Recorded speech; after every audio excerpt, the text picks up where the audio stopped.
In his first address to the United Nations General Assembly, U.S. President Joe Biden declared his administration ready to help the world tackle global challenges. Ending this pandemic, addressing the climate crisis, managing the shifts in global power dynamics, shaping the rules of the world on vital issues like trade, cyber, and emerging technologies, and facing the threat of terrorism as it stands today.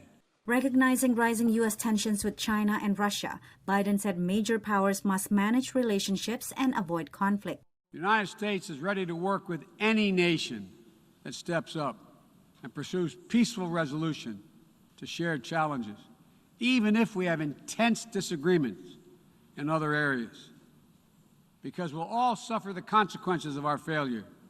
UN Secretary General Antonio Guterres also urged immediate action. COVID and the climate crisis have exposed profound fragilities as societies and as a planet. Yet, instead of humility in the face of these epic challenges, we see hubris. Instead of the path of solidarity, we are on a dead end to destruction. Biden promised to boost funding up to $11.4 billion to help developing nations cope with the ravages of climate change and build greener economies. Some are skeptical of his commitment. The U.S. also has a history of making fairly large pledges of support for international climate finance, but missing them when it comes to actually sending the money. Still, Biden's speech is a departure from his predecessor's rejection of multilateralism and globalism. But he faces an uphill battle convincing allies that America is back and ready to lead. The fiasco that took place in Afghanistan over the last few weeks of the withdrawal certainly caused a lot of alarm in many key capitals. And I think that President Biden needs to use global forums like the UNGA meetings to try to send a very important message to the world, including NATO partners and treaty allies in Asia, that despite what may have happened in Afghanistan, the U.S. remains committed to its allies and its partners.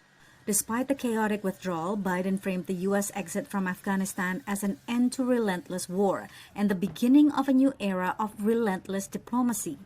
But on the diplomatic front, Biden is already dealing with French anger over the recent U.S. and U.K. announcement to provide nuclear-powered submarines to Australia, which scuttled President Emmanuel Macron's conventional submarine deal.